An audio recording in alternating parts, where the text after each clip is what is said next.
मुद्दा क्या है इस देश के अंदर? बिजली, मुद्दा पेट्रोल डीजल, मुद्दा महंगाई। लेकिन जय जयकार किसकी करनी है? मोदी जी की, उनकी सरकार की, उनके मंत्रियों की। लेकिन पोल खुल रही है। इन्हें लगा कि गोदी मीडिया हाथ में है तो अपने स्तर पर आकर पूरे मामले को पलट कर रख देंगे। हालात ऐसे बना देंगे कि इस देश का एक एक नागरिक सिर्फ इसी बात पर बात करेगा, महंगा कुछ भी हो जाए, लेकिन कुछ बिगड़ने वाला नहीं है। लेकिन इस बार जो चुनकर लाए थे उन्होंने ही मोर्चा खोला। 1, 2, 10, 20, 100, 50 नहीं, हजारों की तादाद में अलग अलग शहरों में उतरे हैं। खास बात जानते हैं इसमें क्या है? खास बात यह है कि इस देश का गोदी मीडिया इस खबर को नहीं दिखा रहा।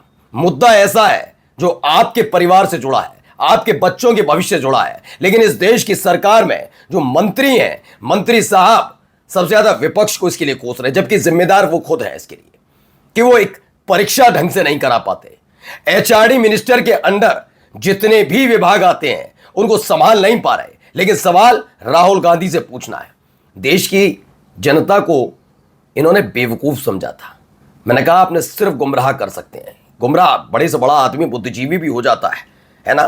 तो गुमराह किया आपने, लेकिन इन्होंने समझा बेवकूफ। और देखिए हालत क्या हो गई। धर्मेंद्र प्रधान का इस्तीफा किसी भी वक्त हो सकता है, यह खबर निकल कर आ रही है, क्योंकि अब ये एक बहुत बड़े आंदोलन में तब्दील हो गया। क्या कहा, क्या क्या हो रहा है, एक तस्वीर दिखाऊंगा। क्या केवल नीट पेपर लीक वाला मामला है, या पिछले एक हफ्ते में जितने पेपर रद्द हुए उसको लेकर नाराजगी है? इतने बच्चों की जान जाने के बावजूद चेहरे पर शिकन ना होना अब लोगों को गुस्सा दिला रहा है। जेन जी सड़क पर है। नमस्कार, मैं हूं प्रज्वल गौतम और आज आपको दिखाने जा रहा हूं कि प्रदर्शन के हालात क्या हैं। गोदी मीडिया आपको नहीं दिखाएगी, औकात ही नहीं है उसकी, हैसियत नहीं है औकात, हैसियत इनकी ना जुर्रत है कर पाए। लेकिन चल क्या रहा है, पहले एक एक करके तस्वीरें आपको दिखाता चलता हूं। पहले कैसे धर्मेंद्र प्रधान के खिलाफ मोर्चा खुला हुआ वो देखिए। शुरुआत करते हैं इस वीडियो से, जरा देखिए। इस्तीफा दो, इस्तीफा दो, इस्तीफा दो, धर्मेंद्र प्रधान इस्तीफा दो, इस्तीफा दो, इस्तीफा दो, धर्मेंद्र प्रधान इस्तीफा दो।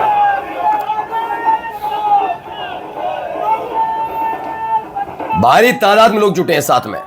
कांग्रेस का मत समझिए सिर्फ।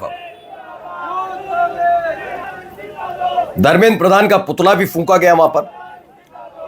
ये कल तलक ज्ञान दे रहे थे, राहुल गांधी को बता रहे थे बयानबाजी मत करो, खुद के बयान पर कोई लगाम नहीं।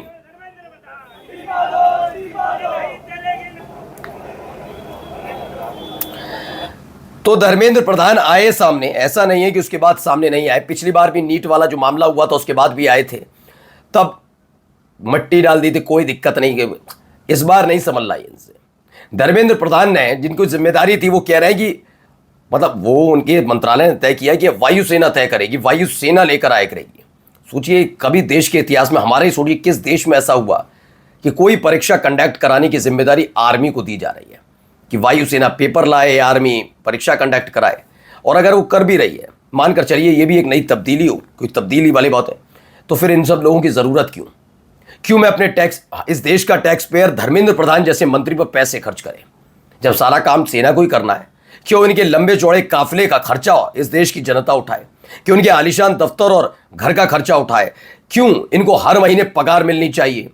क्यों इनके अधिकारियों को पैसा मिलना चाहिए? सबसे छीनो, हड़ापत से सबको, सब कर लेगी। हमारी देश की सेना बहुत अव्वल है, एक सब कर लेगी।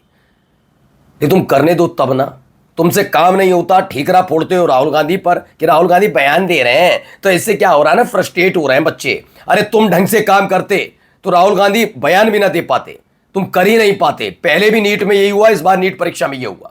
तुमसे अपने विभाग नहीं संभलते, सीबीएसई पर सवाल उठ रहे हैं आज। देश के बच्चों के साथ तुम भविष्य के साथ खिलवाड़ करते हो और ठीकरा फोड़ते हो, दूसरे पे राजनीति करते हो तुम जैसे लोग। आइए खबर दिखाता हूं और भी क्या हो रहा है यहां पर देश में। ये देखिए, जो आवाज उठाएगा इसे हिरासत में लिया जाएगा।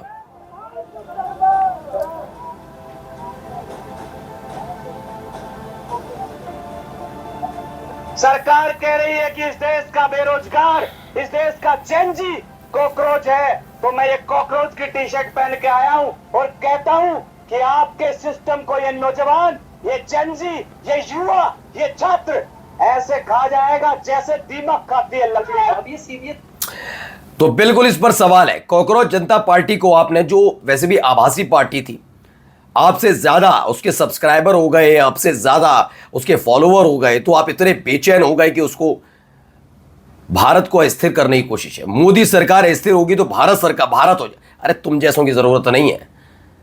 कांग्रेस सत्ता से गई तो भारत अस्थिर नहीं हुआ, तो भारतीय जनता पार्टी भी चली जाएगी तो अस्थिर नहीं हो जाएगी। अस्थिर करोगे तुम जैसे फैसले लेने वाले लोग। खैर, मैं कांग्रेस जनता पार्टी पर नहीं आऊंगा।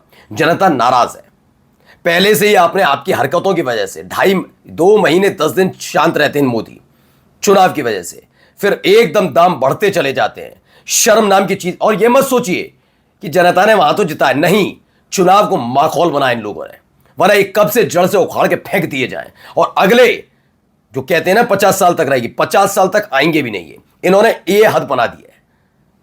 जनता इतनी नाराज है। आपने हालात पैदा किए और कहते हैं कि ऐसा है वैसा है। जरा आपको और भी तस्वीरें दिखाता हूं, कहां कहां क्या क्या हो रहा है वो भी देखते चलिएगा। कैसे लोग सड़क पर उतरे हैं देखिए पहले।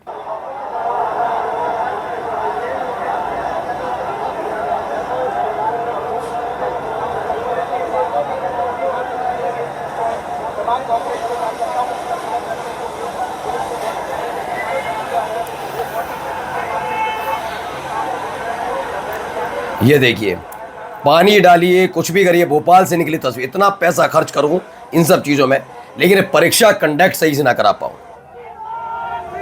अब तो होना है इस्तीफा। अब सेना,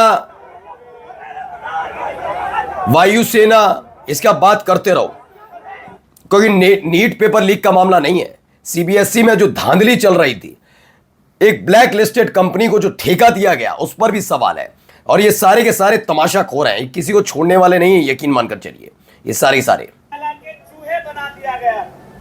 जिस तरीके से पिंजरे के अंदर छात्र है और वो छात्र नहीं है, प्रयोगशाला का चूहा है। सरकार अलग अलग तरीके के एक्सपेरिमेंट करती है और उससे एक चीज समझ में आती है, इससे ये छात्र मरे या जिए, इनका कोई भविष्य हो, कोई सुनने वाला नहीं है। आज देश का शिक्षा मंत्री अंधा हो गया है, ब्लैक लिस्ट कंपनी को ठेका दे रहा है और उसका एक ही लक्ष्य है कि उसको कितना पैसा मिलेगा, सबसे ज्यादा कौन सी कंपनी पैसा देगी। बिल्कुल, ये सारी चीजें मैं बिल्कुल इनसे विश्वास वो भी नहीं करता कि हाँ ये सही कह रहे हैं, झूठ बोल रहे हैं, लेकिन हकीकत तो कहीं तक यही है। देखिए जनता जुड़ती नजर आ रही। देखिए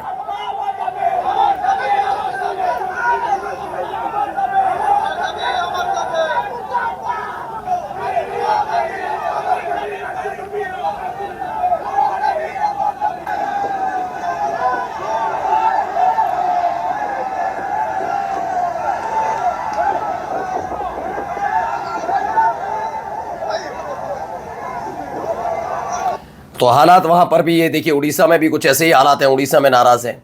और भी हैं, अभी तस्वीरें अभी देखिए एक वीडियो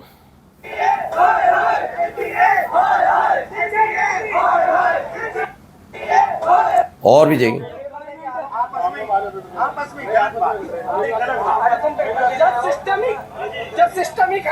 सिस्टम सही बात है। लो भैया, अब CUET पेपर में नौटंकी। नोएडा सेक्टर 64 के आदर्श परीक्षा केंद्र से लेकर तमिलनाडु के तिरुचिपल्ली शहर के शिवानी कॉलेज तक छात्रों को घंटों परेशानी, सिस्टम फेलियर और अव्यवस्था का सामना करना पड़ा। NTA हर साल फेयर एग्जाम का दावा करती है, लेकिन ग्राउंड रियलिटी में सिर्फ लापरवाही और स्टूडेंट्स का फ्रस्ट्रेशन दिखता है। लाखों छात्रों के भविष्य को मजाक बनाकर रख दिया। लेकिन सवाल इनसे मत पूछो। और धिक्कारता हूं इस देश के गोदी मीडिया के, चाहे वो महिला एंकर हो या पुरुष एंकर, धिक्कारता हूं। तुम्हें आने वाली पीढ़ी याद रखेगी। तुमने चाटुकारिता की सारी हद पार की।